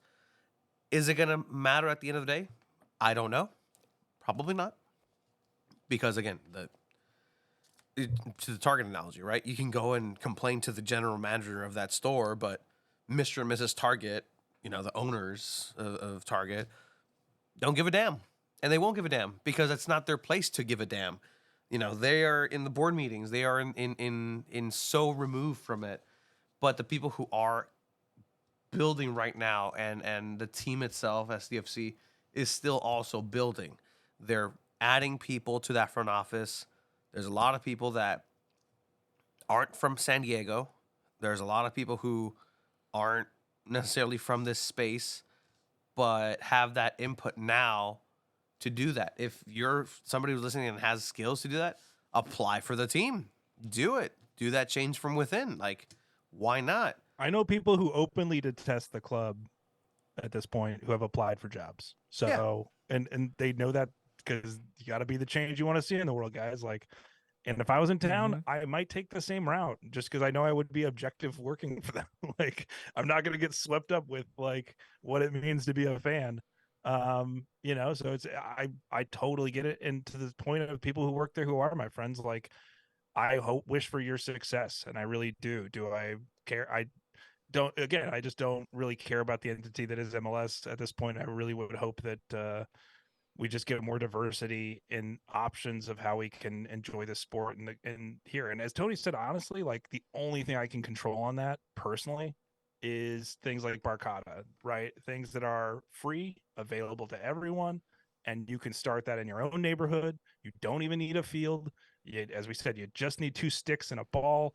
And that is the happiest I have felt around this sport. Yeah. Yeah. Not in the stands, not in a pub, even when you score a late winner. It's on a basketball court, honestly, kicking balls until my knees hurt. And that's where you really find love, you know, for me at least. And so I think everybody just, you know, sometimes if you do have to walk away from some sort of fandom, and in that sense, it may be even more healthy to translate in something that looks nothing like what you were doing before. And obviously a huge advocate of the free-to-play movement, but it's something that's the only thing that nobody will ever be able to determine for you, is just win or lose, even on the court, whether you scored goals or got nutmegged 5 times. Like, just being out there doing it, like, it is, you know, to me, a way to have that sense of I did something, I have a buy-in, but I'm also part of something, and I'm with people, and I'm in a community. I think both of those things can be there. And so if you're somebody who's frustrated, who's looking for an outlet, looking for something to do, Chicano Futsal, obviously a lot of the groups that were featured in Street Flow, and obviously my homies at Bridge Barcata are always doing stuff, so seek them out. And if I have anything to plug, that is definitely the thing I would like to plug at this time. Beach Barcata. Bridge Barcata, I mean, check them out. Chicano Futsal, everything on Instagram. Just did a toy drive. It's great, and that's why I like that it's independent and it stays solo, apart from the team, right? Like, Right. a guest And spot. the team getting involved with that is one of the best things they've done to my, you know, ears. So the more they go in that direction, the better. And if they can empower people without, you know, claiming ownership or dominion, you know, the better. It's just, I hope that there's a nice line there that's visible for people, that makes sense of where these groups can operate and serve their people and make decisions for themselves with autonomy, but also still have some, you know, sort of backing and incentive, you know, to get people to participate, just to get people there. So tickets go a long way, right? Hey, we're giving away 2 free tickets, come out and play at stuff. Or whatever, all that always, you know, goes a long way to Give just get give more 2 people balls to and a play. mic some tickets to give away. How about that? Do some jerseys to give away. We're Some over hats. here. Let's go. People Like, hang out. Why not? Like, again, like, am I here to proliferate? We can't talk bad about I can't talk bad. If you have me on and we're trying to give away a jersey, I promise I will not talk bad about it. There you go. Because we're trying Wow. to give it away. Look at that. We're promise. trying to make somebody. I will speak very effusively in that case Another word I if it is to happen. But yeah, I'm all for just any way that they can get more people involved and kind of incentivized to network and you know, become a community regardless of what team is playing where. Like, that to me is really where you find these connections and things that elevate this game. And so whatever I do moving forward, you know, as you heard a lot of things that I said, I'm probably not going to do this. That's an area I definitely will continue to scratch that itch and see where it comes from me locally here and what comes from that. So that's, you know, my own project here, but generally moving forward with this group, I'm excited for San Diego Punto Football and what we're doing in the new year. We have more content coming in the form of a podcast between breaking news, Tony. You're not going to play the sound effect. I did. I just did. He just played I it. just did. What? I couldn't hear it. I couldn't. That's silly. That's the silly. That was the did you get it? silliest version of this. Cesar H Football, Cesar Hernandez, and myself will be doing a soccer movie club. That is not the name of it. We're gonna probably nail that down this Friday when we have a conversation. But we are going to bring you a new podcast on this podcast network, San Diego Punto Football. Growing the community. Yeah, homie. So we'll be talking soccer movies in the vein of me talking and saying I'm very much over the structures that govern modern soccer at a large level, and very much just ran myself off the cliff on that. Let's have fun. Let's marinate in the weirdness and silliness that is soccer movies. None of them have ever nailed the sport as far as I'm concerned, but there's a lot of valid takes that are put out there. And so we'll be exploring a few of those coming up here in the new year, releasing those, and gonna have hopefully a guest per podcast that's interesting. I like that. You guys, maybe some Invite bigger me. names. Hopefully, we're searching out. So like goal. the time. There's some soccer movies I have not seen. She's the man. Wasn't He's there the one man. recently coming out in the movies? Bend It Like Beckham. Victory, the Victory. recent one that we might probably end whatever our first season of shows is will be the Last Goal Wins or Next Goal Wins that just came out in the theaters. Okay, cool. That's Yeah, the Taika Waititi movie. yeah. There is, with and Michael actually, Fassbender. fun fact: I have a connection to somebody who helped make that movie, so I think it'd be really cool to link you guys up. Oh, that'd be cool. Is that person Taika Waititi? 'Cause that would be a really great get for an end of season, bud. But Maybe. if not, I'll keep asking Nick until he gives me his home address, because they all have a book. I'm pretty sure, like New Zealanders just have a book where they Yeah. have all the other New Zealanders in the book. And He lives in a different shire though. oh, okay, But again, if you want to go, I mean, that's something that's great. I'm really glad that the content for San Diego Punto Football is going to start flowing. People, if you guys have suggestions for movies, let them know. Let Cesar know. Yeah. Let Cesar know you're excited the for ones it. in the chat we're definitely covering. Kicking and Screaming is one of my favorites. I love Will Ferrell just personally, but I think it's a very good American translation of it to like a normal, just kind of every person sports audience. Victory, I do think, is a incredible story, and also like there's 3 or 4 movies about soldiers playing soccer at various wars and Mhm. things. So, All like, Quiet on the Western there's- Front. yeah, man. There's like 2 different movies about that, both in French and German. Yeah.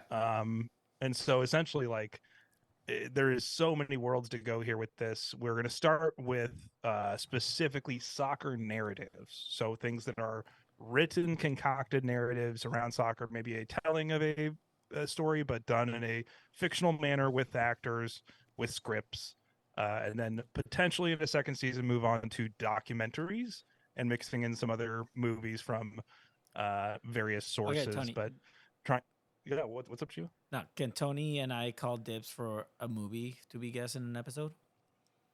Is it Rudy Cursi or which one? No, the Alex Morgan movie. No, the Alex Morgan. Well, we're That's- gonna have Alex Morgan on to talk. No, Alex yeah, and me. of course. And I was actually gonna tease that a little bit, but there you go. I blew the load. But stupid. I'm learning so many words in this podcast. Load. No, management. pontificate. Pontificate. Oh, you looked that up? Yeah, and effusively. Oh, all right. You gotta. I think Effusively. that's the next podcast that we have on San Diego Punto Football. You are learning words. But hey, look, we're trying to grow this community, this podcast network.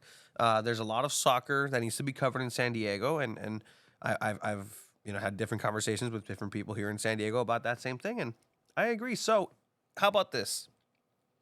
In the name of growing the podcasting world and coverage in San Diego, join us at San Diego Punto Football with a podcast of your own. We have the network, we have the outlets, we have potentially the equipment, we have the connections.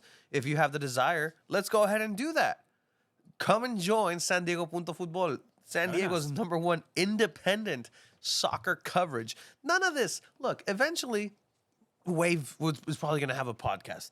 San Diego Sockers have a podcast that you can find every Tuesday at 5 p.m. on Twitch. Soccer's Overtime. All San the Diego, pro teams San have Diego a FC soccer podcast. will probably have a podcast, but guess what? You can have your own podcast. That is a bunch of suits, corporate suits, talking about it. And at the end of the day, we're going to know those corporate suits. They're going to be likable. I'm going to be friendly with them. We're all going to be friendly with them. You could have your own platform to give But- your own opinion Uh-huh. under the San Diego Punto Football. Like I said, we already have the connections. Hit us up if you're interested. 2024 forward. Start going to start local coverage, guys. But hit us up. Join the San Diego Punto Football family. I don't know. Bridge Barcata Cast? I don't know. Refcast, Jeff? I There don't you go. know. Something. I see a few podcasts in the comments waiting to happen over here. So we do want to give a platform to everybody, not just those of us with current microphones, but those who are sitting there yelling at the screen. Let's turn those yells into a podcast. Yeah. Mm-hmm. We Maybe. certainly did. Oh, man. But No, yeah. but we're being for reals. If you're interested, hit us up. Yeah. But do it under our guises and under our tutorship, because that's how we can grow a community, guys. San Diego Punto Football family. That has a nice vibe to it. Absolutely, bro. These guys have done 200 episodes, and you have learned a few things. So I will say, it's really cool to see you guys grow, and the future can bring anything. I do think, again, we've become wiser in some ways. You heard us talk a lot about things tonight that are feelings, but at the same time, I think they come from a lot of knowledge that we've gained, especially over the last 3 or 4 years here. And it's exciting to see what becomes of it. So yeah, I'm excited to be part of the team here and the family and La Familia, because family. It's like essentially when we do Familia meetings, primero. it's like Fast and the Furious. It's really what it's like. We sit outside at a table and there's food around, and then Tony wears a kind of a cut off T-shirt, and then goes, "Family, guys, family." Oh, stupido. Let's go with it, Is he guys. trying- I don't know He's what doing the it? heck he's doing. Oh, we my got god, dude, we costume can still change see coming. you. This You're is not why you far gotta enough. watch the YouTube, guys. If you're listening, You saw half And- of Tony's belly. I'm sorry, but if you see Drew Steck's the guests and you've listened to this podcast before, Oh, here he you know that is. visual gags are going to happen, and Familia. that it's a part of it. Whoa, Tony just somehow came back in a cut-off shirt. It's about family. See, you're all now Family. part of the meeting. This is exactly how it goes. Family. Paul saying Street Soccer Podcast. Dude, heck yeah. Just, What would the name be? ooh. Yeah, Street Soccer Podcast. The Bar- unnamed street soccer podcast. Barcata TV. No, what's the step up to the streets? Step up to the streets. The podcast. So it's like Has a nothing to step do with up. the film. Step up to the streets. Step up to the streets. Heck yeah. Steckcast. Yeah, Steck Deckcast. So yeah, Steck my Deckcast. my Hey, so this logo was a shirt. opinions was my Steck Remember that Deck of the week, by the way. So if you missed it, rewind about 15 minutes, Oh, yeah. and you can hear me pontificate effusively, not so Pontificate. Heck effusively yeah. actually, about the SDFC crest, and that was my Steck Deck. Steck Deck. Expressing the one's week. opinions in a way considered annoyingly pompous and dogmatic. There you go. That's what that word means. The Stack And, Deck. Steck Deck. Stack Deck. Ah, Paul wants to call the podcast Street Flow. If you get a sponsorship and bring in more money than any other podcast on the network, go ahead. Hustle and street Sounds good. flow. Hustle and flow. The underground. how big is it for San Underground. Diego to have the women's Gold Cup matches played in Snapdragon? Huge, right? Brazil, bro. Brazil's Brazil. here.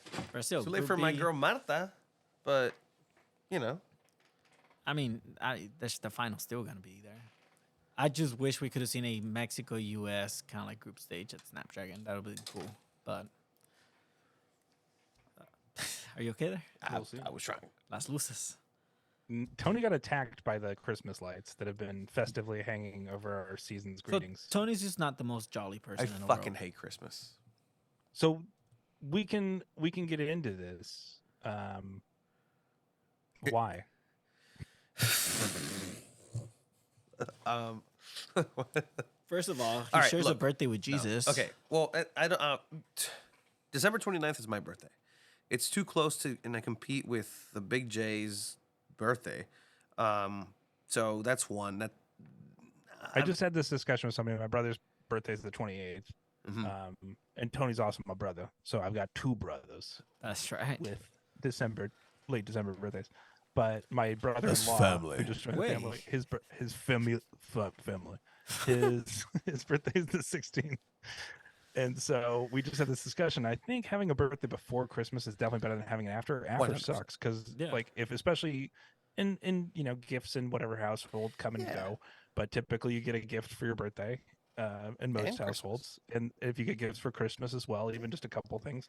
Sometimes you're like, oh, am I getting this for my birthday or for Christmas? And I'm sure there's the disappointment some years of it didn't happen Yeah, for either well, one, but and you're the like thing- assured it's gonna happen. I always understood that part because again, like everybody Yeah. was broke, and as a kid, I was like, I'm very understanding, and I'm not Right. I'm not a I'm person not who's gonna very ever put your excitable. hopes in anything. Yeah. Even if your family has money, that's part of the fun of being Yeah. gift given, right? Is like you never expect. There was one Christmas. Uh-oh, you don't know this. Uh-oh. There was one Christmas, and I remember I was I don't know 7, 8 maybe, but relatively young.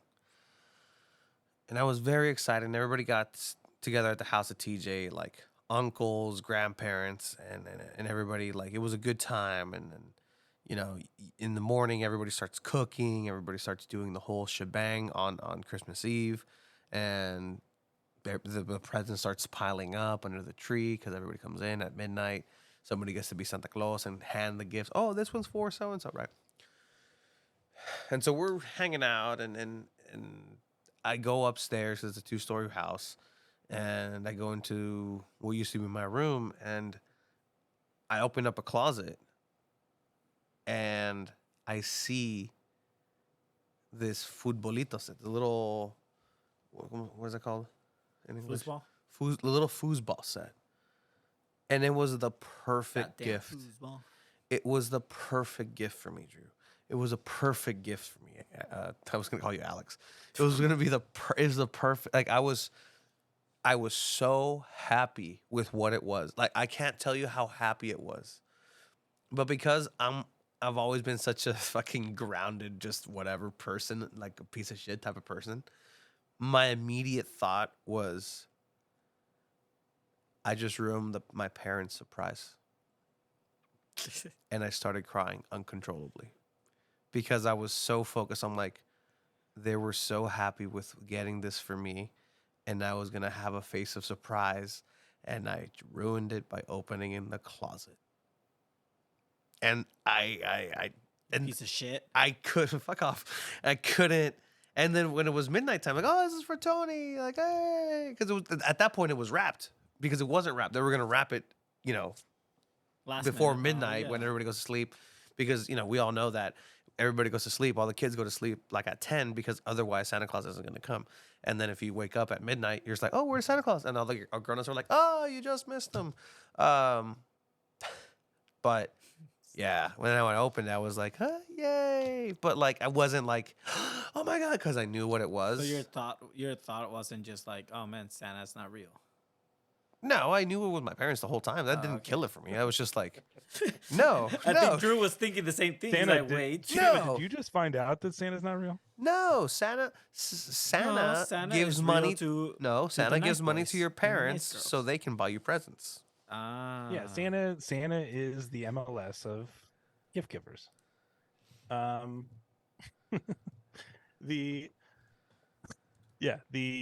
I have very similar stories as a kid, and it's just like, yeah, it's when you first realize like, oh, I can spoil things for myself. I can pretty much ruin things for myself. Yeah, yeah, and I think that's And where my it's a weird feeling. yeah, but just it's like the definitely true. sadistic, nature of me. You guys are fucking sick. We're psychos, is what we are. Like Well, that's just like, oh We're no, also intel hounds, and obviously in Tony's career, that's played into you guys are very good at sourcing information and finding out Yeah. things. You guys were the worst fucking kids in the world. there was no Probably. joy. I actually was very well behaved. I Yeah, cleaned up 100%. things for fun. That's what I did, which sounds like a sociopath, but I genuinely enjoyed it. It Yeah, was my no. sand garden. I see I don't know. Think of a bird fall off a tree and break its neck. I'm not like, oh no. I'm just Oh like, my god, I'm sorry, but huh. we might have just That's- ruined. That's Alicia, I hope you're not watching this episode with your kids. no. It's Oh fine. wait, No. It is what it is, and we all know that. Oh, Santa's definitely real. Saw him at gas lamp station the other day. No, I mean he's down at the gas lamp at times. You'll see him. You know, sometimes I see him anywhere that parents have an extra $20 to take a picture. He's always Yeah. there. I mean, and that's the thing. The Grinch, guys, the Grinch. Top 2 characters of Christmas. I don't know who the first. Okay, I mean, for some people, I know who the top guy in Christmas is, but the Grinch is up there. Like, this village gave this man heart disease. Wait, who's top? Jesus, right? Well, depending who you ask.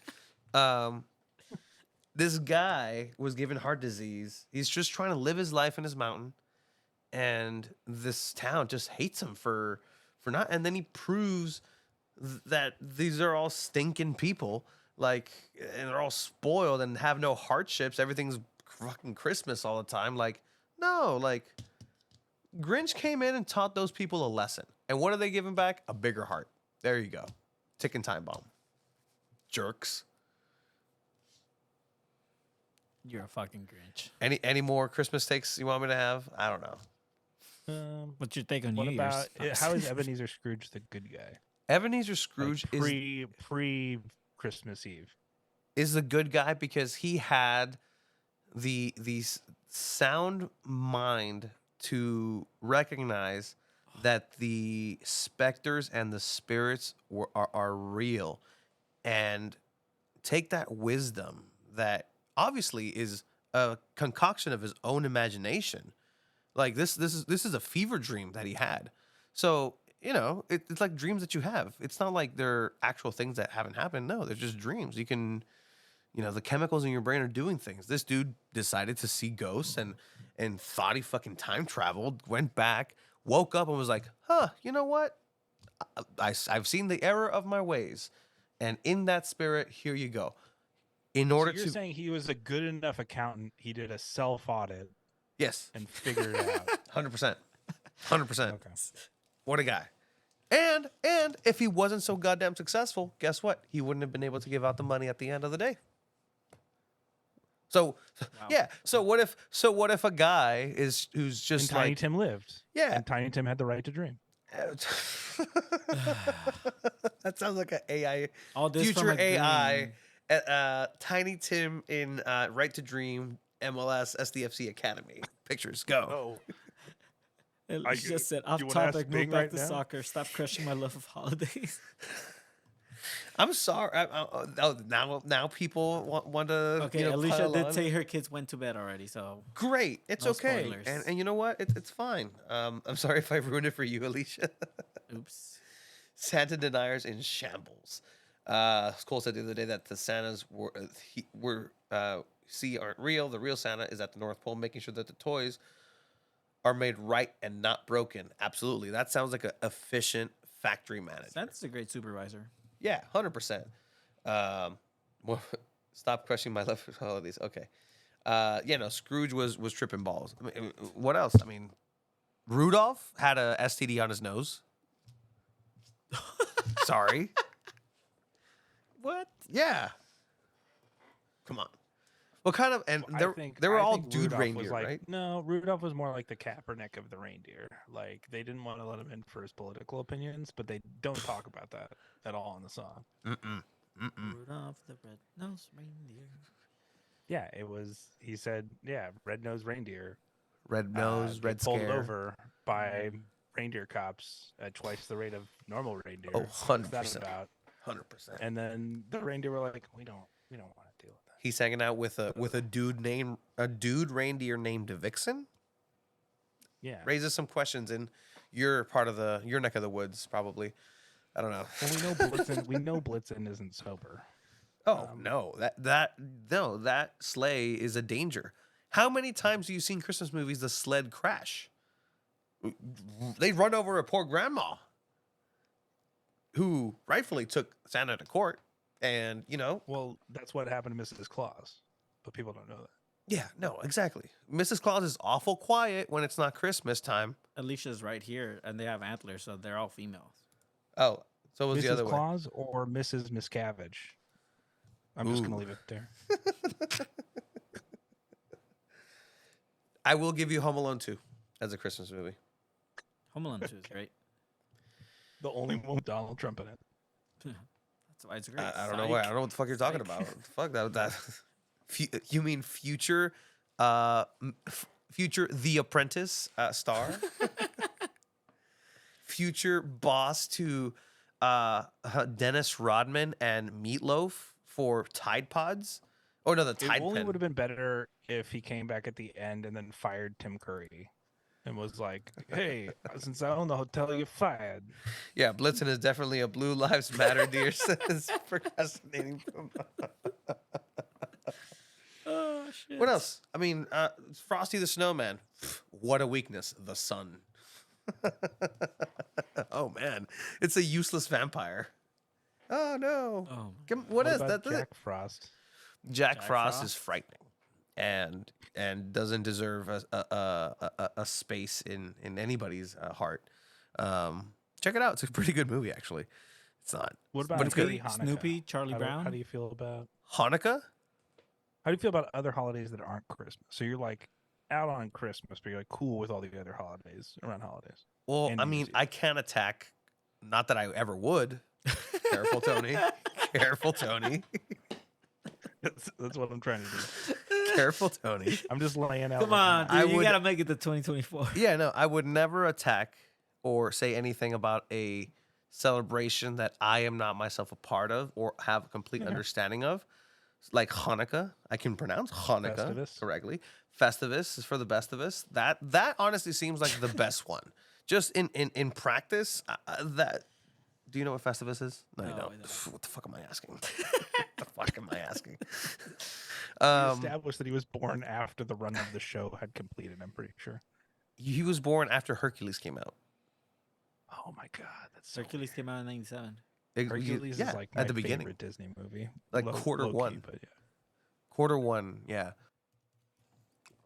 it's only Um, because James Woods is in it. But yeah, that's why it's my favorite Disney. Ricky Martin is the voice of Hercules in Spanish. I was born before Hercules. Fuck you. Oh yeah, Yeah. Makes it yeah. even better. You Ancient know who the fucking Greek. male voice of Hercules is, and like the adult voice is? I was 2 months old. Who? No, it's the dad from the OC. Marissa's dad from the OC. I is fucking the love voice that show. of I fucking love it. Elf on the Shelf. Conrad. Now, that's a horrible thing. Yeah, Elf on Yeah, the Shelf Elf on is the Shelf is He's also a graduate of Marquette University in Milwaukee, Wisconsin. So shout out it all Marquette. comes full circle. Yeah, Um, Marquette sucks. I hate Jeff is Marquette. asking if Die Hard go a Christmas Panthers. movie. Good Tony's feeling. very No. anal about that. Fuck He off. is- no. yeah. I'm sorry. Die Hard's No, not a Christmas movie. no, it's not a Christmas movie. It's a movie that takes place around Christmas. So Harry Potter's not a Christmas movie either. No, Okay. they're great watching during these Ho- Die Die times. Hard's, Okay, cool. Die Hard's a Christmas movie. It's about a family Oh. reuniting. Damn. So if that's it, then every single Fast and the Furious is a Christmas movie. It's family reuniting. Every female, it's not taking place at Christmas with a family reunion. So I think 2 of them are, but like But if you're watching Die Hard for the Christmas aspect of it, That's dumb. like no, you can't. You no. how Harry Potter, and Hans Gruber, Hans Gruber, Mr. McLean. Pop Quiz. That's the whole different movie. Pop Quiz, Hot Shot of Speed. Yeah, well, eh. every good holiday movie has people doing stuff in a back room to each other when somebody walks in. Look, We're as being we so positive this as we episode. have emoji menorahs. Thank you, Jeff Bramovitz. Yeah, So like I since we're promoting my movie podcast that has yet to be released, yes. but what is your favorite? We're talking movies, but let's go back to TV real quick and let's end on this. what is your favorite episode of Christmas television or holiday television Ooh. that has ever been produced? Even though you dislike the holiday, I'm sure you like shows and liked episodes that took place at the time. It's hard to pass the first episode of The Simpsons, which was a Christmas episode because it got delayed, where they adopt Santa's little helper. Yeah, And Santa's Little Helper, which becomes a character for the rest of the show. Yes. However, Which later kind of on, breaks canon. and it's a lot of rooted in The Simpsons, actually. So there's an episode where Bart, it's one of my favorite episodes ever. There's an episode where Bart and his family go to the mall, and there's this game called Bloodstorm or something like that, and it's the coolest shit ever. Milhouse gets it first because his divorced parents hate him and they just want him to do something, so that he's playing it, and then Bart goes over to his house to play it, and then Milhouse is like, it's a one-player game. He's like, no, but it says 2 players. It's like, no, and then Milhouse yells, "Mom, Bart's stealing," and then he gets kicked out. Anyway, Bart goes, steals the game from the mall. The security guard gets him. Marge is very disappointed, and it can't believe this would happen.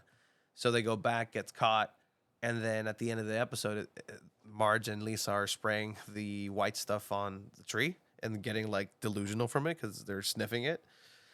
Bart walks in with something in his pocket, and then Marge is like, "Oh no, Bart! Don't tell me you did it again. What's in there? What's in there? What's in there?" And takes out a picture of him that he took at the mall to give to his mom as a Christmas present. And he's like, "No, this is what it was." I was like, "Oh." And then Marge is like, "Oh, well, since you wanted to go ahead and be such a good boy and this and that, and I'll give you your Christmas present early." And he gets Lee Carvalho's putting challenge instead of this cool Bloodstorm game. And the end of the episode is the actual gameplay from it. Welcome to the Let's welcome everybody. Let's watch this Cox high-speed internet, which, by the way, Cox has been screwing me over recently here in San Diego with their poor Wi-Fi. Putting challenge. I am Carvalho. Now choose a club. You have chosen a 3-wood. May I suggest a putter? 3-wood. Now enter the force of your swing. I suggest feathered touch. You have entered power drive. Power drive. Now push 7, 8, 7 to swing.